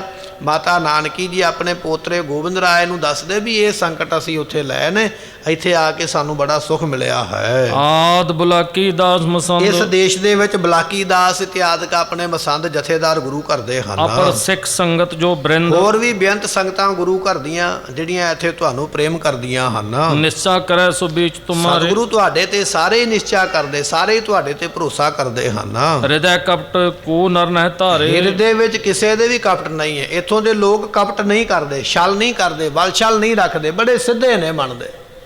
ਤੇ ਫਿਰ ਵੀ ਤੁਸੀਂ ਆਖਦੇ ਹੋ ਵੀ ਪੰਜਾਬ ਨੂੰ ਜਾਣਾ ਪਟਨਾ ਛੱਡ ਕੇ। ਮਾਤਾ ਜੀ ਵਾਰ-ਵਾਰ ਉਸ ਇਲਾਕੇ ਦੀ ਤਾਰੀਫ ਤੇ ਮਸੰਦਾਂ ਦੀ ਤਾਰੀਫ ਕਰਦੇ ਵੀ ਬੜੇ ਲੋਕ ਚੰਗੇ ਹਨ। ਰਹਿਬੋ ਇਸੀ ਦੇਸ ਕੋ ਕੀ ਇਸ ਕਰਕੇ हे ਪੁੱਤਰ ਜੀ ਆਪਾਂ ਇੱਥੇ ਹੀ ਰਹਿਣਾ, ਪਟਨੇ ਨੂੰ ਛੱਡ ਕੇ ਨਹੀਂ ਜਾਣਾ। ਇਹ ਦੇਸ਼ ਬੜਾ ਚੰਗਾ, ਇਲਾਕਾ ਬੜਾ ਚੰਗਾ, ਆਪਾਂ ਇੱਥੇ ਰਹਾਂਗੇ। ਮਦਰ ਦੇਸ਼ ਕੋ ਨਾਮ ਇਸ ਨਾ ਕਰਕੇ ਲੀਜੈ। ਪੁੱਤਰ ਜੀ ਪੰਜਾਬ ਦਾ ਤੇ ਨਾਮ ਹੀ ਨਹੀਂ ਲੈਣਾ। ਜਾਣਾ ਤੇ ਦੂਰ ਦੀ ਗੱਲ ਹੈ, ਤੁਸੀਂ ਆਖਦੇ ਹੋ ਪੰਜਾਬ ਜਾਣਾ, ਪੰਜਾਬ ਜਾਣਾ, ਆਨੰਦਪੁਰ ਜਾਣਾ ਹੈ, ਜਾਣਾ ਤੇ ਦੂਰ ਦੀ ਗੱਲ ਹੈ, ਕਦੇ ਨਾਮ ਹੀ ਨਾ ਲਿਓ ਉੱਥੇ ਜਾਣ ਦਾ। ਮਾਤਾ ਨਾਨਕੀ ਜੀ ਜਦੋਂ ਇਸ ਤਰ੍ਹਾਂ ਆਖਦੇ ਹਨ ਤਾਂ ਸ਼ਰੀਕ ਮਹਾਂ ਦੁਖਦਾਈ। ਉੱਥੇ ਆਪਣਾ ਸ਼ਰੀਕਾ ਰਹਿੰਦਾ ਪੰਜਾਬ ਦੇ ਵਿੱਚ, ਤੇ ਸ਼ਰੀਕੇ ਦਾ ਕੰਮ ਹੁੰਦਾ ਦੁੱਖ ਦੇਣਾ। ਉਹ ਸ਼ਰੀਕਾ ਹੀ ਕਾਹਦਾ ਹੋਇਆ ਜਿਹੜਾ ਦੁੱਖ ਨਾ ਦੇਵੇ। ਕਈ ਲੋਕ ਆਖ ਦਿੰਦੇ ਸਾਡਾ ਸ਼ਰੀਕਾ ਬੜਾ ਮਾੜਾ, ਤੇ ਦੂਜਾ ਜਦੋਂ ਸੁਣਦਾ ਉਹ ਕਹਿੰਦਾ ਤੇਰੇ ਨਾਲੋਂ ਜ਼ਿਆਦਾ ਮੇਰਾ ਮਾੜਾ, ਤੇ ਉਹ ਫਿਰ ਸ਼ਰੀਕਾ ਹੀ ਕੀ ਹੋਇਆ ਜਿਹੜਾ ਦੁੱਖ ਨਾ ਦੇਵੇ। ਸੋ ਮਾਤਾ ਜੀ ਵੀ ਕਹਿਣ ਲੱਗੇ ਵੀ ਸ਼ਰੀਕਾ ਉੱਥੇ ਆਪਣਾ ਬਹੁਤਾ ਡਾਢਾ ਹੀ ਚੰਦਰਾ ਹੈ ਜਿਹੜਾ ਦੁੱਖ ਹੀ ਦਿੰਦਾ ਹੈ। ਵਿਖ ਨਾ ਸਕੈ ਸੋ ਬਿਗਨ ਉਠਾਈ। ਕਿਉਂਕਿ ਸ਼ਰੀਕੇ ਦਾ ਕੰਮ ਹੁੰਦਾ ਵੀ ਦੂਜੇ ਦਾ ਕੰਮ ਉਹਨਾਂ ਚੱਲਣ ਨਹੀਂ ਦੇਣਾ, ਆਖਣਾ ਵੀ ਇਹਦਾ ਕੰਮ ਨਹੀਂ ਤੁਰਨਾ ਚਾਹੀਦਾ, ਉਹਨੂੰ ਲੱਤਾਂ ਫੜ ਕੇ ਪਿੱਛੇ ਨੂੰ ਝੱਟ ਹੀ ਖਿੱਚ ਲੈਂਦੇ। ਸ਼ਰੀਕਾ ਭਾਵੇਂ ਦੂਜੇ ਦਾ ਹੋਰ ਕਿਸੇ ਦਾ ਕੰਮ ਜਿੰਨਾ ਮਰਜ਼ੀ ਚੱਲੇ, ਜਿੰਨੀ ਮਰਜ਼ੀ ਕੋਈ ਤਰੱਕੀ ਕਰੇ, ਕਿਸੇ ਨਾਲ ਵੈਰ ਨਹੀਂ ਹੈ, ਪਰ ਜੇ ਆਪਣੇ ਟੱਬਰ ਵਿੱਚੋਂ ਕੋਈ ਗਾਂਹ ਲੰਘ ਗਿਆ ਨਾ, ਉਹ ਨਹੀਂ ਲੰਘਣ ਦੇਣਾ, ਭਾਵੇਂ ਜੋ ਮਰਜ਼ੀ ਕਰਨਾ ਪਵੇ, ਟੂਣਾ ਕਰਨਾ ਪਵੇ, ਤਵੀਤ ਕਰਨਾ ਪਵੇ, ਧਾਗਾ ਕਰਨਾ ਪਵੇ, ਚੁਗਲੀ ਲਾ ਕੇ ਭਾਵੇਂ ਅਗਲੇ ਦਾ ਘਰ ਕਿਉਂ ਨਾ ਪਾੜਨਾ ਪਵੇ, ਚੁੱਕਣਾ ਦੇ ਕੇ ਸਭ ਕੁਝ ਕੀਤਾ ਜਾਂਦਾ। ਸ਼ਰੀਕਾ ਕਦੇ ਵੀ ਨਹੀਂ ਚਾਹੁੰਦਾ ਕਿ ਸਾਡਾ ਕੋਈ ਆਪਣਾ ਅੱਗੇ ਵਧਣਾ ਕਰੇ। ਅਨਕ ਬਿਦਨ ਕੇ ਦੁਖ ਤਿਸ ਦੇਸ਼। ਇਸ ਕਰਕੇ ਪੁੱਤਰ ਜੀ ਪੰਜਾਬ ਦੇ ਵਿੱਚ ਜਾਣਾ ਤੇ ਦੁੱਖ ਹੀ ਦੁੱਖ, ਕਲੇਸ਼ ਹੀ ਕਲੇਸ਼ ਉੱਥੇ ਪ੍ਰਾਪਤ ਹੁੰਦੇ ਹਨ। ਇਹ ਸੁਤ ਹਮ ਪਰਬਤੇ ਅਸ਼ੀਸ਼। ਇਸ ਕਰਕੇ ਇਹ ਪੁੱਤਰ ਜੀ ਸਾਡੇ ਉੱਪਰ ਹੀ ਬਿਪਤਾਵਾਂ ਪਈਆਂ ਨੇ। ਤੁਹਾਡਾ ਤੇ ਜਨਮ ਹਾਲੇ 2-4 ਸਾਲ ਪਹਿਲਾਂ ਹੋਇਆ, ਤੁਹਾਨੂੰ ਕੀ ਪਤਾ ਹੈ? ਅਜੇ 5-7 ਸਾਲ ਹੋਏ ਤੁਹਾਡੇ ਜਨਮ ਹੋਏ, ਤੁਹਾਨੂੰ ਨਹੀਂ ਪਤਾ। ਪਰ ਅਸੀਂ ਇਹ ਸਾਰੀਆਂ ਮੁਸੀਬਤਾਂ ਆਪਣੇ ਸਰੀਰ ਤੇ ਝੱਲੀਆਂ ਨੇ। ਸ਼ਰੀਕਾਂ ਦੇ ਦੁੱਖ ਜਿਨ੍ਹਾਂ ਨੇ ਸਾਡੇ ਤੇ ਗੋਲੀ ਚਲਾਈ ਹੈ, ਸਰਕਾਰ ਦੇ ਦੁੱਖ ਜਿਨ੍ਹਾਂ ਨੇ ਵਿਆਹ ਦੇ ਵਿੱਚ ਸਾਨੂੰ ਘਰ ਛੱਡਣ ਵਾਸਤੇ ਮਜਬੂਰ ਕੀਤਾ, ਇਹ ਸਾਰੇ ਦੁੱਖ ਅਸੀਂ ਉੱਥੇ ਲਏ ਹਨ। ਸੋ ਮੇਰੇ ਜਬ ਹੀ ਚਿਤ ਆਵੇ। ਇਸ ਕਰਕੇ ਜਦੋਂ ਮੈਨੂੰ ਉਹ ਗੱਲਾਂ ਚੇਤੇ ਆਉਂਦੀਆਂ ਨੇ ਨਾ, ਪੁਰਾਣੀਆਂ ਪਹਿਲੀਆਂ ਜਦੋਂ ਗੱਲਾਂ ਚੇਤੇ ਵਿੱਚ ਆਉਂਦੀਆਂ ਹਨ, ਧੀਰ ਨਾ ਉਪਜਤ ਅਜਹ ਡਰਾਵੇ। ਤੇ ਅਜੇ ਤੱਕ ਵੀ ਮਨ ਡਰ ਜਾਂਦਾ ਉਹ ਗੱਲਾਂ ਚੇਤੇ ਕਰਕੇ। ਕਿਵੇਂ ਅਸੀਂ ਰਾਤ ਨੂੰ ਅੰਮ੍ਰਿਤਸਰ ਛੱਡਿਆ ਜੰਗ ਹੁੰਦਿਆਂ, ਕਿਵੇਂ ਪਰਿਵਾਰ ਬਚਾਇਆ, ਕਿਵੇਂ ਕਰਤਾਰਪੁਰ ਨੂੰ ਛੱਡਿਆ, ਕਿਵੇਂ ਲਾਸ਼ਾਂ ਦੇ ਢੇਰ ਲੱਗੇ ਪਏ ਸਨ ਕਰਤਾਰਪੁਰ ਦੇ ਬਾਹਰ-ਬਾਹਰ। ਉਹ ਸਾਰੀਆਂ ਗੱਲਾਂ ਜਦੋਂ ਚੇਤੇ ਆਉਂਦੀਆਂ ਅਜੇ ਵੀ ਮਨ ਕੰਬ ਜਾਂਦਾ ਹੈ। ਨਰ ਪੂਰਬ ਮੈਂ ਸ਼ਰਧਾ ਧਾਰੀ। ਇਹ ਜਿਹੜੇ ਪੂਰਬ ਦੇ ਲੋਕ ਨੇ ਨਾ, ਬੜੀ ਸ਼ਰਧਾ ਵਖ ਰੱਖਣ ਵਾਲੇ ਨੇ। ਤੁਸੀਂ ਆਖਦੇ ਪਟਨੇ ਵਿੱਚ ਰਹਿਣਾ ਨਹੀਂ, ਅਸੀਂ ਆਖਦੇ ਵੀ ਇੱਥੋਂ ਦੇ ਲੋਕ ਬੜੇ ਚੰਗੇ ਹਨ। ਹਾਂ ਬਸੋ ਨਿਤ ਪ੍ਰਤ ਸੁਖ ਭਾਰੀ। ਇਸ ਕਰਕੇ ਇਹ ਸਤਿਗੁਰੂ ਇੱਥੇ ਹੀ ਰਹਿਣਾ ਕਰੋ, ਇੱਥੇ ਸੁਖ ਪਾਉਣਾ ਕਰੋ। ਦੋਹਰਾ ਪਿਤ ਕੀ ਮਾਤਾ ਕੇ ਬਚਨ ਸੁਨ ਸ਼੍ਰੀ ਗੋਬਿੰਦ ਸਿੰਘ। ਗੁਰੂ ਗੋਬਿੰਦ ਸਿੰਘ ਮਹਾਰਾਜ ਨੇ ਆਪਣੀ ਦਾਦੀ ਦੇ ਸਾਰੇ ਬਚਨ ਸੁਣੇ, ਸਾਰੀਆਂ ਉਦਾਹਰਨਾਂ ਸੁਣੀਆਂ ਵੀ ਉੱਥੇ ਜੰਗ ਹੋਏ, ਪਰਿਵਾਰ ਦੇ ਉੱਪਰ ਸੰਕਟ ਆਇਆ, ਦੁੱਖ ਆਇਆ, ਇਹ ਹੋਇਆ। ਸਾਰੀਆਂ ਗੱਲਾਂ ਸੁਣ ਕੇ ਤੁਰਕਨ ਮ੍ਰਿਗ ਸਮੁਦਾਇ ਕੋ ਚਹਿਤ ਹਨਿਓ ਜਿਮ ਸਿੰਘ। ਜਿਵੇਂ ਸ਼ੇਰ ਹਮਲਾ ਕਰਦਾ ਨਾ ਹਿਰਨਾਂ ਦੇ ਉੱਪਰ, ਸਤਿਗੁਰੂ ਪਾਤਸ਼ਾਹ ਜੀ ਇਹਨਾਂ ਮੁਗਲਾਂ ਦੇ ਉੱਪਰ ਸ਼ੇਰ ਦੇ ਵਾਂਗ ਹਮਲਾ ਕਰਨਾ ਚਾਹੁੰਦੇ। ਇਹ ਜਿਹੜੇ ਮੁਗਲ ਨੇ ਮਹਾਰਾਜ ਦੇ ਸਾਹਮਣੇ, ਇਹ ਤੇ ਹਿਰਨਾਂ ਵਾਂਗ ਨੇ, ਤੇ ਸਤਿਗੁਰੂ ਜੀ ਇਹਨਾਂ ਦੇ ਉੱਪਰ ਹਮਲਾ ਕਰਨ ਵਾਸਤੇ ਸ਼ੇਰ ਦੇ ਵਾਂਗ ਤਿਆਰ ਨੇ। ਤੇ ਸਤਿਗੁਰੂ ਪਾਤਸ਼ਾਹ ਮਹਾਰਾਜ ਜੀ ਇਹ ਕਾਰਜ ਕਰਨ ਵਾਸਤੇ ਚੌਪਈ ਸਿੱਖ ਮਸੰਦਨ ਕੀ ਵਡਿਆਈ। ਮਹਾਰਾਜ ਨੇ ਵੀ ਵੇਖਿਆ ਵੀ ਸਾਡੀ ਮਾਤਾ ਇੱਥੋਂ ਦੀ ਸੰਗਤ ਦੀ ਬੜੀ ਵਡਿਆਈ ਕਰਦੀ ਹੈ, ਪਟਨੇ ਦੀ। ਸਾਡੀ ਦਾਦੀ ਮਾਂ ਮਸੰਦਾਂ ਦੀ ਬੜੀ ਵਡਿਆਈ ਕਰਦੇ ਪਏ ਵੀ ਇੱਥੋਂ ਦੇ ਮਸੰਦ ਬੜੇ ਚੰਗੇ ਨੇ, ਇੱਥੋਂ ਦੇ ਜਥੇਦਾਰ ਬੜੇ ਚੰਗੇ ਨੇ। ਜਦੋਂ ਸਤਿਗੁਰਾਂ ਨੇ ਵੇਖਿਆ ਨਾ ਵੀ ਸਾਡੇ ਮਾਤਾ ਜੀ ਇੱਥੋਂ ਦੀ ਬਹੁਤੀ ਵਡਿਆਈ ਕਰਦੇ, ਕਹਿਣ ਲੱਗੇ ਫਿਰ ਜਬ ਮਾਤਾ ਨੇ ਇਸ ਵਿਦ ਗਾਈ। ਜਦੋਂ ਮਾਤਾ ਨੇ ਬਹੁਤੀ ਵਡਿਆਈ ਕੀਤੀ ਨਾ ਪਟਨੇ ਦੀ ਸੰਗਤ ਮਸੰਦਾਂ ਦੀ, ਵੀ ਇੱਥੋਂ ਦੇ ਮਸੰਦ ਬੜੇ ਚੰਗੇ, ਇੱਥੋਂ ਦੇ ਲੋਕ ਬੜੇ ਚੰਗੇ, ਤੇ ਮਹਾਰਾਜ ਸਾਹਿਬ ਜੀ ਨੇ ਸਾਰੀਆਂ ਗੱਲਾਂ ਜਦੋਂ ਸੁਣੀਆਂ ਹਨ, ਲੱਖ ਕੈਸਾ ਸ਼ਰਧਾਲ ਵਿਸ਼ੇਸ਼। ਮਹਾਰਾਜ ਨੇ ਵੇਖਿਆ ਵੀ ਇੱਥੋਂ ਦੀ ਸ਼ਰਧਾ ਬਹੁਤ ਜ਼ਿਆਦੀ ਹੈ, ਬਹੁਤ ਜ਼ਿਆਦੀ ਵਡਿਆਈ ਉਸ ਵੇਲੇ ਵੇਖ ਕੇ ਚਹਿਤ ਰਹਿਓ ਪੂਰਬ ਹੀ ਦੇਸ਼। ਤੇ ਸਤਿਗੁਰੂ ਪਾਤਸ਼ਾਹ ਮਹਾਰਾਜ ਜੀ ਉਸ ਵੇਲੇ ਪੂਰਬ ਦੇ ਦੇਸ਼ ਦੇ ਵਿੱਚ ਮਾਤਾ ਜੀ ਰਹਿੰਦੇ, ਅਤੇ ਮਾਤਾ ਜੀ ਇੱਥੇ ਰਹਿਣਾ ਚਾਹੁੰਦੇ ਹਨ। ਇਸ ਨਿਸ਼ਚੈ ਕੇ ਟਾਰਨ ਕਾਰਨ। ਮਹਾਰਾਜ ਹੁਣ ਚਾਹੁੰਦੇ ਨੇ ਵੀ ਮਾਤਾ ਜੀ ਨੂੰ ਵਿਖਾਈਏ ਵੀ ਗੱਲ ਕੀ ਹੈ। ਮਾਤਾ ਜੀ ਵਿਚਾਰੇ ਕਹਿੰਦੇ ਵੀ ਲੋਕ ਬੜੇ ਚੰਗੇ ਨੇ, ਪਰ ਮਾਤਾ ਜੀ ਨੂੰ ਪਤਾ ਨਹੀਂ ਵੀ ਕੱਲ ਕੀ ਹੈ। ਹੁਣ ਸਤਿਗੁਰੂ ਵਿਖਾਉਣਾ ਚਾਹੁੰਦੇ, ਦੁੱਧ ਦਾ ਦੁੱਧ ਕਰਕੇ, ਪਾਣੀ ਦਾ ਪਾਣੀ ਕਰਕੇ ਵਿਖਾਉਣਾ ਚਾਹੁੰਦੇ। ਕਹਿਣ ਲੱਗੇ ਉਸ ਵੇਲੇ ਮਦਰ ਦੇਸ਼ ਹਿਤ ਕਰਨ ਪਧਾਰਨ। ਸਤਿਗੁਰੂ ਨੇ ਨਾਲੇ ਪੰਜਾਬ ਵੀ ਆਉਣਾ, ਪੰਜਾਬ ਦੇ ਵਿੱਚ ਆਉਣਾ ਵੀ ਹੈ। ਇਸ ਕਰਕੇ ਸਾਰੇ ਵਿਧੀਆਂ ਬਣਾ ਕੇ ਲੀਲਾ ਰਚੀ ਤਵੈ ਗੁਰ ਸੁਆਮੀ। ਸਤਿਗੁਰਾਂ ਨੇ ਫਿਰ ਇੱਕ ਇਹੋ ਜਿਹੀ ਲੀਲਾ ਬਣਾਈ, ਇੱਕ ਇਹੋ ਜਿਹਾ ਕੌਤਕ ਬਣਾਇਆ ਵੀ ਸਾਡੀ ਦਾਦੀ ਮਾਂ ਨੂੰ ਵੀ ਸਮਝ ਆ ਜਾਵੇ ਵੀ ਗੱਲ ਕੀ ਹੈ। ਸਤਿਗੁਰਾਂ ਨੇ ਕਿਹੋ ਜੀ ਲੀਲਾ ਰਚੀ ਹੈ। ਸਭ ਘਟ ਘਟ ਕੇ ਅੰਤਰਜਮ। ਸਤਿਗੁਰੂ ਪਾਤਸ਼ਾਹ ਜੀ ਹਰੇਕ ਹਿਰਦੇ ਦੀ ਜਾਣਨ ਵਾਲੇ, ਹਰੇਕ ਮਨ ਦੀ ਜਾਣਨ ਵਾਲੇ ਹਨ। ਵਹਿਰ ਮੁਹਾਫਾ ਸੋ ਨਿਕਸਾਇ। ਸਤਿਗੁਰੂ ਕਹਿਣ ਲੱਗੇ ਮਾਤਾ ਜੀ ਲਿਆਓ ਤੁਹਾਨੂੰ ਹੁਣ ਦਸੀਏ ਵੀ ਗੱਲ ਕੀ ਹੈ। ਜਦੋਂ ਮਾਤਾ ਜੀ ਨੇ ਗੱਲ ਸੁਣੀ ਤੇ ਉਸ ਵੇਲੇ ਕਹਿਣ ਲੱਗੇ ਕੁਝ ਦਿਨ ਪਹਿਲਾਂ ਪਾਲਕੀ ਬਣ ਕੇ ਆਈ ਹੈ ਇੱਕ ਬੰਗਲਾਦੇਸ਼ ਤੋਂ, ਢਾਕੇ ਤੋਂ ਪਾਲਕੀ ਬਣ ਕੇ ਆਈ ਮਾਤਾ ਜੀ ਤੁਹਾਡੇ ਕੋਲ ਸੀ। ਤੇ ਮਾਤਾ ਜੀ ਕਹਿਣ ਲੱਗੇ ਹਾਂ ਉਹ ਪਾਲਕੀ ਅਸੀਂ ਅੰਦਰ ਰੱਖੀ ਹੈ, ਬੜੀ ਸੋਹਣੀ ਹੈ, ਬੜੀ ਮਹਿੰਗੀ ਹੈ। ਸਤਿਗੁਰੂ ਕਹਿੰਦੇ ਹੁਣ ਉਸ ਪਾਲਕੀ ਨੂੰ ਬਾਹਰ ਲੈ ਕੇ ਆਓ, ਸੰਗਤ ਵਿੱਚ ਲਿਆਓ, ਫਿਰ ਤੁਹਾਨੂੰ ਦਸੀਏ ਵੀ ਕੀ ਗੱਲ ਹੈ। ਸਤਿਗੁਰਾਂ ਨੇ ਕਹਿ ਕੇ ਜਿਸ ਪਾਲਕੀ ਦੇ ਉੱਪਰ 700 ਤੋਲਾ ਸੋਨਾ ਲੱਗਾ, ਜਿਹਦੇ ਉੱਪਰ ਹਾਥੀ ਦੰਦ ਦੀ ਕਢਾਈ ਬਣੀ ਹੋਈ, ਸਤਿਗੁਰਾਂ ਨੇ ਕਹਿ ਕੇ ਉਹ ਪਾਲਕੀ ਬਾਹਰ ਸੰਗਤ ਵਿੱਚ ਮੰਗਵਾਈ ਹੈ। ਸੰਗਤ ਨਿਕਟ ਹੁਕਮ ਫਰਮਾਇਓ। ਸਤਿਗੁਰੂ ਪਾਤਸ਼ਾਹ ਦੇ ਸੰਗਤ ਵੀ ਸਾਰੇ ਕੋਲ ਸੀ। ਦੀਵਾਨ ਦੇ ਵਿੱਚ ਜਿਵੇਂ ਆਪਾਂ ਬੈਠੇ ਆ ਇਸ ਤਰ੍ਹਾਂ ਸੰਗਤ ਬੈਠੀ ਹੋਈ, ਸਾਰੀ ਸੰਗਤ ਨੂੰ ਸੁਣਾ ਕੇ ਮਹਾਰਾਜ ਜੀ ਕਹਿਣ ਲੱਗੇ ਹਨ ਇੰਦਨ ਭਾਰ ਸਕੇਲਨ ਕਰੋ। ਸਤਿਗੁਰੂ ਪਾਤਸ਼ਾਹ ਮਹਾਰਾਜ ਕਹਿੰਦੇ ਭਾਈ ਹੁਣ ਸਾਰੀ ਸੰਗਤ ਨੂੰ ਵਿਖਾਉਣਾ ਹੈ। ਇਸ ਤਰ੍ਹਾਂ ਕਰੋ, ਲੱਕੜਾਂ ਇਕੱਠੀਆਂ ਕਰੋ ਜਿੰਨੀਆਂ ਇਕੱਠੀਆਂ ਹੁੰਦੀਆਂ, ਲੱਕੜਾਂ ਦਾ ਬਹੁਤ ਵੱਡਾ ਢੇਰ ਇਕੱਠਾ ਕਰਕੇ ਕਹਿਣ ਲੱਗੇ ਫਿਰ ਆਨ ਆਨ ਕਰ ਇਸ ਬਲ ਧਰੋ। ਸਤਿਗੁਰੂ ਪਾਤਸ਼ਾਹ ਕਹਿੰਦੇ ਜਾਓ ਭਾਈ ਸੰਗਤ ਦੇ ਵਿੱਚ ਜਿੰਨੇ ਬੀਬੀਆਂ ਬੈਠੀਆਂ, ਜਿੰਨੇ ਸਿੱਖ ਬੈਠੇ ਨੇ ਨਾ, ਸਾਡਾ ਬਚਨ ਮੰਨੋ, ਇੱਕ ਇੱਕ ਦੋ ਦੋ ਸਾਰੇ ਜਾਣੇ ਲੱਕੜਾਂ ਲੈ ਕੇ ਆਓ, ਇੱਥੇ ਲਿਆ ਕੇ ਸਾਡੇ ਸਾਹਮਣੇ ਲੱਕੜਾਂ ਦਾ ਢੇਰ ਲਾ ਦਿਓ, ਲੱਕੜਾਂ ਇਕੱਠੀਆਂ ਕਰਨਾ ਕਰੋ। ਸਮਝਾ ਜਬ ਦੇਖੀ ਸਮਝਾਇਆ। ਕਹਿਣ ਲੱਗੇ ਵੀ ਉਸ ਵੇਲੇ ਸੰਗਤ ਉਸੇ ਨਾਲ ਉੱਠ ਪਈ ਸਤਿਗੁਰਾਂ ਦਾ ਬਚਨ ਸੁਣ ਕੇ, ਲੱਕੜਾਂ ਦਾ ਲਿਆ ਕੇ ਢੇਰ ਲਾ ਦਿੱਤਾ ਮਹਾਰਾਜ ਦੇ ਸਾਹਮਣੇ। ਜਦੋਂ ਸਤਿਗੁਰਾਂ ਨੇ ਵੇਖਿਆ ਵੀ ਲੱਕੜਾਂ ਦਾ ਢੇਰ ਲੱਗਾ, ਕਹਿਣ ਲੱਗੇ ਫਿਰ ਬੀਚ ਮੁਹਾਫਾ ਤਵੈ ਟਿਕਾਇਆ। ਸਤਿਗੁਰੂ ਪਾਤਸ਼ਾਹ ਫਿਰ ਦੋ ਸਿੱਖਾਂ ਨੂੰ ਆਵਾਜ਼ ਮਾਰੀ, ਕਹਿਣ ਲੱਗੇ ਲੱਕੜਾਂ ਦੇ ਢੇਰ ਦੇ ਉੱਪਰ ਆ ਚੋਕੇ ਪਾਲਕੀ ਰੱਖ ਦਿਓ। ਸਾਰੇ ਹੈਰਾਨ ਹੋ ਗਏ, ਇੰਨੀ ਮਹਿੰਗੀ ਮੁੱਲ ਦੀ ਪਾਲਕੀ ਬਣੀ ਹੈ, 700 ਤੋਲਾ ਸੋਨਾ ਲੱਗਾ, ਹਾਥੀ ਦੰਦ ਦੀ ਕਢਾਈ ਹੈ, ਇੰਨੇ ਦੂਰੋਂ ਦੇਸ਼ ਤੋਂ ਬਣ ਕੇ ਆਈ ਹੈ, ਇੰਨੀ ਸੋਹਣੀ ਲੱਗਦੀ ਹੈ। ਮਹਾਰਾਜ ਕਹਿੰਦੇ ਵੀ ਪਾਲਕੀ ਚੁੱਕ ਕੇ ਲੱਕੜਾਂ ਦੇ ਉੱਪਰ ਰੱਖ ਦਿਓ। ਹੁਣ ਸਤਿਗੁਰਾਂ ਦਾ ਹੁਕਮ ਟਾਲਿਆ ਨਹੀਂ ਜਾਂਦਾ, ਮੋੜਿਆ ਨਹੀਂ ਜਾਂਦਾ। ਸਤਿਗੁਰਾਂ ਦੇ ਕਹਿਣ ਕਰਕੇ ਚੁੱਕ ਕੇ ਪਾਲਕੀ ਲੱਕੜਾਂ ਤੇ ਰੱਖ ਦਿੱਤੀ ਹੈ। ਇਹੋ ਹੁਕਮ ਪਾਵਕ ਮੰਗਵਾਏ। ਸਤਿਗੁਰੂ ਪਾਤਸ਼ਾਹ ਨੇ ਵੇਖਿਆ ਵੀ ਪਾਲਕੀ ਰੱਖਦੀ ਹੈ ਲੱਕੜਾਂ ਦੇ ਉੱਪਰ। ਇੱਕ ਸੇਵਾਦਾਰ ਨੂੰ ਕਹਿੰਦੇ ਜਾ ਲੋਹ ਦੇ ਵਿੱਚੋਂ ਇੱਕ ਬਲਦੀ ਹੋਈ ਅੱਗ ਲੈ ਕੇ ਆਓ, ਅੱਗ ਬਲਦੀ ਹੋਈ ਇੱਥੇ ਸਾਡੇ ਕੋਲ ਲੈ ਕੇ ਆਉਣਾ ਕਰੋ। ਅਕਸ਼ਨ ਦਈ ਤਾਹੇ ਲਗਵਾਏ। ਤੇ ਜਦੋਂ ਅੱਗ ਲੈ ਕੇ ਆਇਆ ਸਿੱਖ, ਮਹਾਰਾਜ ਕਹਿੰਦੇ ਲੱਕੜਾਂ ਦੇ ਢੇਰ ਨੂੰ ਅੱਗ ਲਾ ਦਿਓ। ਹੁਣ ਸਾਰਿਆਂ ਦੇ ਮਨ ਵਿੱਚ ਇਹ ਆ ਗਿਆ ਵੀ ਇੰਨੀ ਮਹਿੰਗੀ ਪਾਲਕੀ ਬਣੀ ਹੈ, ਇੰਨਾ ਸੋਨਾ ਲਵਾਇਆ, ਹਾਥੀ ਦੰਦ ਦੀ ਕਢਾਈ ਕਰਵਾਈ ਹੈ, ਚਾਂਦੀ ਉਹਦੇ ਉੱਪਰ ਲਾਈ ਹੈ, ਇੰਨਾ ਖਰਚਾ ਕਰਕੇ ਤੇ ਪਾਲਕੀ ਨੂੰ ਸਾੜਨ ਲੱਗੇ। ਪਰ ਜਾਣਦੇ ਨਹੀਂ ਵੀ ਕਾਰਨ ਕੀ ਹੈ। ਮਹਾਰਾਜ ਕਹਿੰਦੇ ਲੱਕੜਾਂ ਨੂੰ ਅੱਗ ਲਾ ਦਿਓ। ਸਤਿਗੁਰਾਂ ਦਾ ਹੁਕਮ ਹੁੰਦਿਆਂ ਕਹਿਣ ਲੱਗੇ ਲੱਕੜਾਂ ਨੂੰ ਉਸ ਵੇਲੇ ਅੱਗ ਲਾ ਦਿੱਤੀ ਹੈ। ਜਰਨ ਲੱਗਿਓ ਸਭ ਨਰ ਬਿਸਮਾਏ। ਤੇ ਜਦੋਂ ਅੱਗ ਬਲੀ, ਲੱਕੜਾਂ ਸੜੀਆਂ ਤੇ ਲੱਕੜਾਂ ਦੇ ਵਿੱਚ ਪਾਲਕੀ ਵੀ ਸੜਨ ਲੱਗ ਪਈ। ਉਹ ਖਾਸਾ ਜਿਹੜਾ ਮੰਗਾਇਆ ਸੀ, ਪਾਲਕੀ ਜਿਹੜੀ ਰੱਖੀ ਸੀ ਉੱਪਰ, ਉਹ ਵੀ ਜਦੋਂ ਸੜਨ ਲੱਗੀ ਤੇ ਸਾਰੇ ਸਿੱਖ ਵੇਖ ਵੇਖ ਕੇ ਹੈਰਾਨ ਹੁੰਦੇ ਵੀ ਮਹਾਰਾਜ ਨੇ ਇੰਨੀ ਮਹਿੰਗੀ ਪ੍ਰਾਪਰਟੀ, ਇੰਨਾ ਮਹਿੰਗਾ ਇਹ ਬਣਿਆ ਹੋਇਆ, ਇਹ ਵਸਤੂ ਜਿਹੜੀ ਹੈ ਅੱਗ ਵਿੱਚ ਹੀ ਸਾੜ ਦਿੱਤੀ ਹੈ। ਸਾਰੇ ਵੇਖ ਕੇ ਹੈਰਾਨ ਹੁੰਦੇ ਹਨ। ਲਾਏ ਦਰਬ ਬੋ ਇਹ ਬਣਵਾਏ। ਤੇ ਕਈ ਜਿਹੜੇ ਦੂਰ ਖਲੋਤੇ ਸਨ ਕਹਿੰਦੇ ਵੀ ਮਹਾਰਾਜ ਨੇ ਜੇ ਸਾੜਨਾ ਹੀ ਸੀ ਫਿਰ ਇੰਨਾ ਪੈਸਾ ਕਿਉਂ ਲਾਉਂਦੇ, ਗੁਰੂ ਘਰ ਦੀ ਮਾਇਆ ਕਿਉਂ ਇੰਨੀ ਹੈ ਜਾਈ ਗਵਾਈ ਹੈ। 700 ਤੋਲਾ ਸੋਨਾ ਲਾ ਛੱਡਿਆ, ਚਾਂਦੀ ਲਾ ਛੱਡੀ ਹੈ, ਹਾਥੀ ਦੰਦ ਦੀ ਕਢਾਈ ਕਰਾ ਛੱਡੀ ਹੈ। ਜੇ ਸਾੜਨਾ ਹੀ ਸੀ ਤੇ ਫਿਰ ਆਮ ਲੱਕੜ ਦੀ ਕੋਈ ਸਫੈਦੇ ਸਫੂਦੇ ਦੀ, ਕੋਈ ਟਾਹਲੀ ਕਿੱਕਰ ਦੀ ਬਣਾ ਲੈਂਦੇ, ਉਹਦੀ ਪਾਲਕੀ ਬਣਾ ਕੇ ਸਾੜ ਲੈਂਦੇ। ਇੰਨੀ ਮਹਿੰਗੀ ਬਣਾ ਕੇ ਕਿਉਂ ਸਾੜੀ ਹੈ। ਕਈ ਲੋਕ ਆਪਣੇ ਮਨ ਵਿੱਚ ਇਸ ਤਰ੍ਹਾਂ ਸੋਚਦੇ ਹਨ। ਮਾਤਨ ਕਹਿ ਮਗਵਾਵਨ ਠਾਨਾ। ਉਸ ਵੇਲੇ ਸਤਿਗੁਰੂ ਪਾਤਸ਼ਾਹ ਮਹਾਰਾਜ ਸਾਹਿਬ ਜੀਆਂ ਨੇ ਕਹਿ ਕੇ ਆਪਣੀਆਂ ਮਾਤਾਵਾਂ ਨੂੰ ਵੀ ਕੋਲ ਬੁਲਾ ਲਿਆ। ਮਾਤਾ ਗੁਜਰੀ ਜੀਆਂ ਨੂੰ ਵੀ ਸੁਨੇਹਾ ਭੇਜਿਆ ਵੀ ਤੁਸੀਂ ਵੀ ਆ ਜਾਓ ਇੱਥੇ।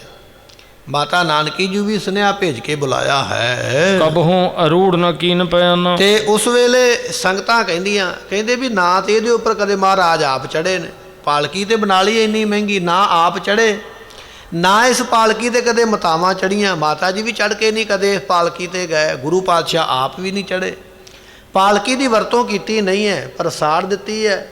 ਇਹ ਕੀ ਇਹਨਾਂ ਨੇ ਕੀਤਾ ਹੈ। ਮੈਂ ਕੋ ਦਿਨ ਇਸ ਕੋ ਸੁਖ ਲਿਓ। ਇਸ ਪਾਲਕੀ ਦਾ ਇੱਕ ਦਿਨ ਵੀ ਸੁੱਖ ਨਹੀਂ ਲਿਆ। ਇੰਨੀ ਮਹਿੰਗੀ ਬਣਾ ਕੇ ਕਦੇ ਚੜ੍ਹ ਕੇ ਕਿਤੇ ਜਾਂਦੇ, ਚੱਲ 2-4 ਦਿਨ ਹੀ ਸੁੱਖ ਲੈਂਦੇ ਤੇ ਫਿਰ ਸਾੜ ਦਿੰਦੇ। ਤੇ ਬਿਲਕੁਲ ਨਵੀਂ ਨਕੋਰ ਪਈ ਹੈ, ਬਿਲਕੁਲ ਨਵੀਂ ਹੈ, ਨਵੀਂ ਪਾਲਕੀ ਸਾੜ ਦਿੱਤੀ ਹੈ। ਲੋਕ ਐਸੀਆਂ ਵਿਚਾਰਾਂ ਕਰਦੇ ਹਨ। ਆਵਥੀ ਜਰਾਏ ਕਰ ਦਿਓ। ਆਵਤ ਹੀ ਜਰਾਏ ਕਰ ਦਿਓ। ਇਹ ਪਾਲਕੀ ਹੁਣੇ ਹੀ ਆਈ ਹੈ, 2-4 ਦਿਨ ਪਹਿਲਾਂ ਆਈ ਹੈ। ਆਉਂਦੇ ਹੀ ਪਾਲਕੀ ਮਹਾਰਾਜ ਨੇ ਆਖਿਆ ਵੀ ਅੱਗ ਲਾ ਕੇ ਸਾੜ ਦਿਓ। ਹੁਣ ਆਮ ਬੰਦੇ ਨੂੰ ਨਹੀਂ ਨਾ ਪਤਾ ਵੀ ਮਹਾਰਾਜ ਦੇ ਕੌਤਕ ਕੀ ਨੇ, ਚੋਜ ਕੀ ਨੇ। ਸਤਿਗੁਰਾਂ ਦੇ ਬਾਬਤ ਸੰਗਤਾਂ ਸਿੱਖ ਉੱਥੋਂ ਦੇ ਖਲੋਤੇ ਹੋਏ, ਇਹ ਕਹਿੰਦੇ ਪਏ ਵੀ ਇਹ ਮਹਾਰਾਜ ਨੇ ਆਉਂਦੇ ਨਵੀਂ ਪਾਲਕੀ ਨੂੰ ਅੱਗ ਲਵਾ ਦਿੱਤੀ ਹੈ। ਜਾਏ ਨਾਨਕੀ ਨਿਕਟ ਬਤਾਵਾ। ਕਿਸੇ ਨੇ ਜਾ ਕੇ, ਕਈਆਂ ਦੇ ਮਨ ਵਿੱਚ ਇਹ ਵਿਚਾਰ ਹੁੰਦੀ ਹੈ ਵੀ ਇਹਨਾਂ ਦੀ ਉਮਰ ਛੋਟੀ ਹੈ, ਇਹ ਤੇ ਬੱਚੇ ਨੇ, ਇਹਨਾਂ ਨੂੰ ਹੋ ਸਕਦਾ ਵੀ ਪਾਲਕੀ ਦੀ ਕੀਮਤ ਦਾ ਹੀ ਨਾ ਪਤਾ ਹੋਵੇ। ਕੋਈ ਬੰਦਾ ਆਪਣੇ ਆਪ ਨੂੰ ਬਹੁਤਾ ਸਿਆਣਾ ਸਮਝਣ ਵਾਲਾ ਦੌੜ ਕੇ ਮਾਤਾ ਜੀ ਦੇ ਕੋਲ ਚਲਾ ਗਿਆ। ਮਾਤਾ ਨਾਨਕੀ ਜੀ ਨੂੰ ਜਾ ਕੇ ਦੱਸ ਦਿੱਤਾ ਉਹਨੇ। ਕਹਿਣ ਲੱਗਾ, ਮਾਤਾ ਜੀ ਤੁਹਾਡਾ ਪੋਤਰਾ ਤੇ ਉੱਥੇ ਅੱਗ ਲਾਤੀ ਉਹਨੇ ਪਾਲਕੀ ਨੂੰ, ਜਿਹੜੀ ਇੰਨੀ ਮਹਿੰਗੀ ਬਣਾਈ ਸੀ ਆਪਾਂ, ਇੰਨੀ ਮਹਿੰਗੀ ਮੁੱਲ ਦੀ ਪਾਲਕੀ ਬਣ ਕੇ ਆਈ ਹੈ, ਤੁਹਾਡੇ ਪੋਤਰੇ ਨੇ ਅੱਗ ਲਵਾ ਦਿੱਤੀ ਹੈ। ਕਿਸੇ ਨੇ ਭੱਜ ਕੇ ਦੌੜ ਕੇ ਜਾ ਕੇ ਮਾਤਾ ਜੀ ਨੂੰ ਦੱਸਿਆ ਹੈ। ਸੋ ਪਾਵਕ ਕੇ ਵਿੱਚ ਜਰਾਵਾ। ਮਾਤਾ ਜੀ ਉਹ ਜਿਹੜੀ ਪਾਲਕੀ ਹੈ ਨਾ ਅੱਗ ਦੇ ਵਿੱਚ ਸੜਦੀ ਮੈਂ ਅੱਖੀਂ ਵੇਖ ਕੇ ਆਇਆ।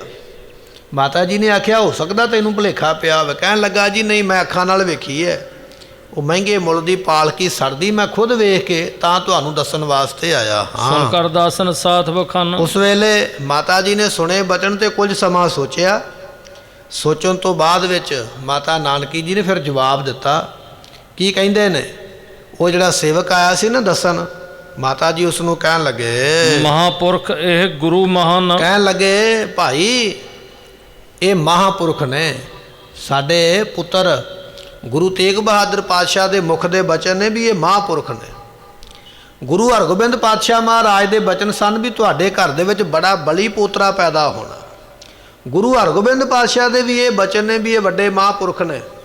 ਗੁਰੂ ਤੇਗ ਬਹਾਦਰ ਪਾਤਸ਼ਾਹ ਦੇ ਵੀ ਇਹ ਬਚਨ ਨੇ ਵੀ ਇਹ ਵੱਡੇ ਮਹਾਪੁਰਖ, ਇਹਨਾਂ ਵਰਗਾ ਕੋਈ ਨਹੀਂ ਹੈ।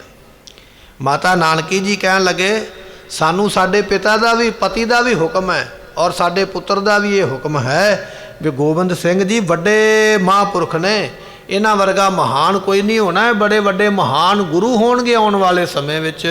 ਇਹ ਬਚਨ ਜਿਹੜੇ ਨੇ ਉਸ ਵੇਲੇ ਮਾਤਾ ਜੀ ਨੇ ਉਸ ਆਏ ਹੋਏ ਦਾਸ ਸੇਵਕ ਨੂੰ ਆਖੇ ਹਨ। ਹੁਕਮ ਨਾ ਫੇਰਿਓ ਜਾਏ ਤਨ ਕੋ। ਜੇ ਉਹਨਾਂ ਨੇ ਪਾਲਕੀ ਸਾੜ ਦਿੱਤੀ ਹੈ ਨਾ, ਮਾਤਾ ਜੀ ਨੇ ਜਵਾਬ ਦਿੱਤਾ, ਜਿਹੜਾ ਦੱਸਣ ਆਇਆ ਸੀ ਨਾ ਦੌੜ ਕੇ, ਮਾਤਾ ਜੀ ਉਹਨੂੰ ਕਹਿ ਰਹੇ, ਕਹਿੰਦੇ ਜੇ ਪਾਲਕੀ ਸਾੜ ਦਿੱਤੀ ਹੈ ਨਾ, ਇਹ ਫਿਰ ਉਹਨਾਂ ਦੀ ਮੌਜ ਹੈ, ਅਸੀਂ ਉਹਨਾਂ ਦਾ ਹੁਕਮ ਨਹੀਂ ਮੋੜ ਸਕਦੇ। ਜੇ ਤੂੰ ਇਹ ਗੱਲ ਕਵੇਂ ਨਾ ਵੀ ਅਸੀਂ ਜਾ ਕੇ ਆਖੀਏ ਵੀ ਪੁੱਤਰ ਸਤਿਗੁਰੂ ਜੀ ਪਾਲਕੀ ਕਿਉਂ ਸਾੜਦੇ ਪਏ, ਅਸੀਂ ਇਹ ਗੱਲ ਤੋਂ ਮੋੜਾ ਨਹੀਂ ਦੇ ਸਕਦੇ, ਅਸੀਂ ਕੁਝ ਨਹੀਂ ਕਰ ਸਕਦੇ। ਜੇ ਉਹਨਾਂ ਨੇ ਪਾਲਕੀ ਸਾੜਨੀ ਹੈ ਤੇ ਇਹ ਵੀ ਉਹਨਾਂ ਦੀ ਮੌਜ ਹੈ, ਜੇ ਉਹਨਾਂ ਨੇ ਸਾੜ ਦਿੱਤੀ ਤੇ ਉਹਨਾਂ ਦੀ ਮਰਜ਼ੀ ਹੈ, ਅਸੀਂ ਉਹਨਾਂ ਦਾ ਹੁਕਮ ਮੋੜ ਨਹੀਂ ਸਕਦੇ। ਹਾਂ, ਨਿਕਸਤ ਮੁਖ ਤੇ ਫੁਰੈ ਜਨੋ ਕਾ। ਕਿਉਂਕਿ ਉਹਨਾਂ ਦੇ ਮੂੰਹੋਂ ਕੋਈ ਪਤਾ ਨਹੀਂ ਕਿਹੜਾ ਬਚਨ ਨਿਕਲ ਜਾਣਾ, ਤੇ ਜਿਹੜਾ ਮੂੰਹੋਂ ਬਚਨ ਨਿਕਲ ਗਿਆ ਉਹ ਪੂਰਾ ਹੋ ਜਾਣਾ। ਜੇ ਅਸੀਂ ਚਲੇ ਗਏ ਨਾ ਰੋਕਣ ਵਾਸਤੇ ਵੀ ਪਾਲਕੀ ਨਾ ਸਾੜੋ, ਤੇ ਕੀ ਪਤਾ ਉਹਨਾਂ ਨੇ ਮੁਖੋਂ ਕੀ ਕਹਿ ਦੇਣਾ, ਤੇ ਜੋ ਉਹਨਾਂ ਨੇ ਕਹਿ ਦਿੱਤਾ ਉਹ ਫਿਰ ਭੁਗਤਣਾ ਪੈਣਾ। ਇਸ ਕਰਕੇ ਉਹਨਾਂ ਦੇ ਮੁਖ ਦੇ ਬਚਨ ਪੂਰੇ ਹੁੰਦੇ ਨੇ, ਅਸੀਂ ਬਿਲਕੁਲ ਵੀ ਉਹਨਾਂ ਨੂੰ ਰੋਕਣ ਵਾਸਤੇ ਨਹੀਂ ਜਾਣਾ। ਉਹ ਮਹਾਂਪੁਰਖ ਨੇ, ਜੋ ਕਰਦੇ ਭਲਾ ਕਰਦੇ, ਜੋ ਕਰਦੇ ਚੰਗਾ ਕਰਦੇ ਹਨ। ਲਗੀ ਆਗ ਸਗਰੋ ਜਰ ਗਏ। ਕਹਿਣ ਲੱਗੇ ਵੀ ਉਸ ਵੇਲੇ ਸੇਵਕ ਨੇ ਵੇਖਿਆ ਵੀ ਮਾਤਾ ਜੀ ਨੇ ਤੇ ਬਚਨ ਮੰਨੇ ਨਹੀਂ।